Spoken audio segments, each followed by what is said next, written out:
तो आप लोग कैसे हो? स्वस्थ हो, स्वस्थ ही रहो। आप सभी लोगों का स्वागत है एसएस गुरु एकेडमी पर। जैसा कि आपको पता है, हम फैक्टों की सीरीज पढ़ा रहे हैं, उसी सीरीज को आगे बढ़ाएंगे। आज का जो फैक्ट है वो हमारा खास तौर से गांव में देखने को ज़्यादा मिलता है। क्यों मिलता है? क्योंकि गांव में गैस पर कम खाना पकता है, चूल्हे पर ज़्यादा पकता है। और जो हमारा आज का फैक्ट है वो खास तौर से है दोनों के लिए, लेकिन हमें देखने को चूल्हे पर ज़्यादा मिलेगा। क्या है फैक्ट? वो फैक्ट ये है, जब महिलाएं खाना पकाती हैं तो नीचे बर्तन में राख लगा देती हैं। राख लगा देती हैं तो क्यों लगा देती हैं, उसका कारण जानेंगे। दूसरा क्या है, आपने ये महसूस किया होगा, अगर गर्मी है तो पक्के मकान होते हैं वो गर्म हो जाते हैं, गर्मी देते हैं। लेकिन अगर वही गर्मी में अगर हम कच्चे मकान में पहुंच जाए तो उसमें हमें ठंडक महसूस लगती है। क्यों होती है ठंडक का महसूस होना, तो वो जानेंगे। और इसी पर हमारा आधारित आज का फैक्ट है। तो क्या है हमारा आज का जो है वो क्या है, बर्तन की तली पर राख क्यों लगा देते हैं। बर्तन की तली पर ही लगाते हैं, ऊपर तो लगाएंगे नहीं, नीचे ही लगाएंगे। तो क्या है, तली पर राख क्यों लगा देते हैं? तो राख कैसी होती है? काली होती है। कैसी होती है? काली। और काला जो रंग होता है वो ऊष्मा का अवशोषक बहुत अच्छा होता है। ऊष्मा का अवशोषक बहुत अच्छा होता है। तो क्या करेगा, ये अवशोषित यानी अवशोषक होता है, ऐसे हम लिख दे रहे हैं। ऊष्मा का क्या होता है, ये बहुत अच्छा अवशोषक होता है। अब क्या किया, राग लगा दी, चूल्हे पर रख दी। ये नहीं है कि चूल्हे पर ही, गैस पर भी रख के कर सकते हो। तो ये देखोगे आप, खाना जल्दी पक जाएगा। जब इससे अब क्या है, चूल्हा नीचे से जल रहा है, आग जल रही है, तो क्या होता है, नीचे से ऊष्मा निकलती है। तो ये राख क्या करेगी, काली होने के कारण उसकी ऊष्मा को ज्यादा अवशोषित करेगी। तो ये जब ज्यादा अवशोषित करेगी तो बर्तन की तली पर ऊष्मा ज्यादा लगेगी।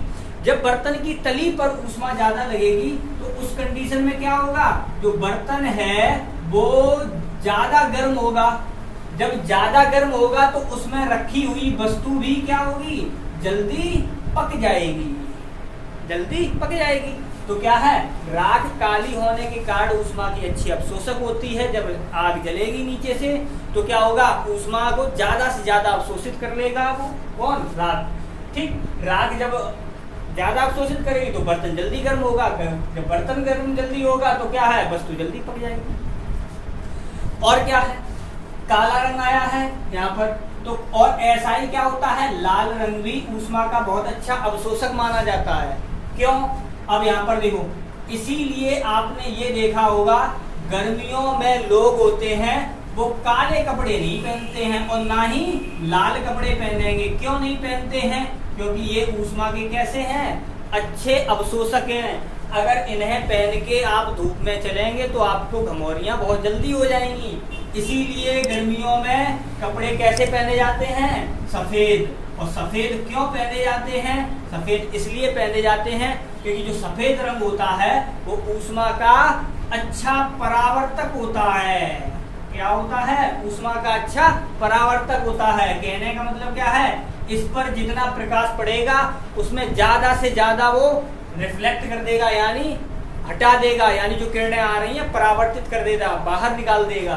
ठीक है, तो इसलिए क्या होता है, जो गर्मियों में होते हैं वो लाल काले कपड़े नहीं पहने जाते हैं। कैसे पहने जाते हैं, सफेद। एक बात और याद रखना, जो रंग, जैसे कोई नया कपड़ा लेके आता है, अगर रंग उस कपड़े का ज्यादा डार्क है यानी ज्यादा चमकीला है तो भी उसमें गर्मी ज्यादा लगती है। क्यों?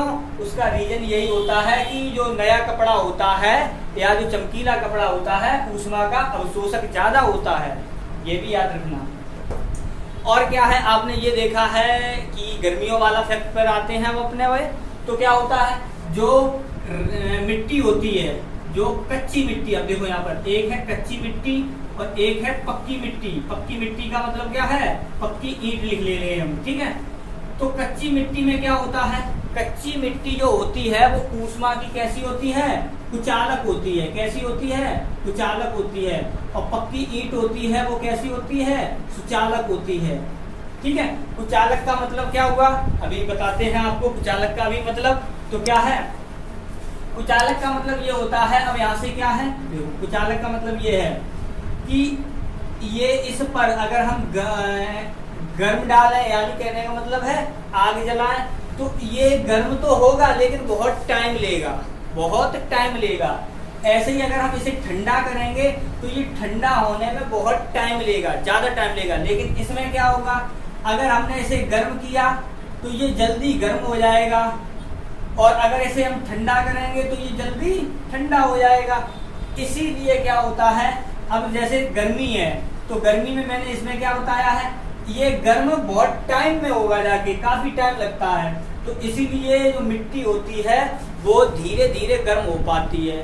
तो तब तक क्या होता है, पूरे दिन में बहुत कम गर्म हो पाते हैं वो मकान कच्चे वाले, इसलिए कच्चे मकान में ठंडक महसूस होती है।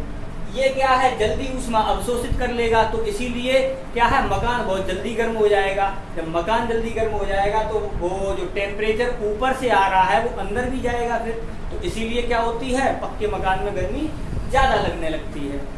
ये आज के फैक्ट थे हमारे दो, कौन कौन से, राख वाला और पक्के और कच्चे मकान में अंतर यानी ठंडक कैसे होती है।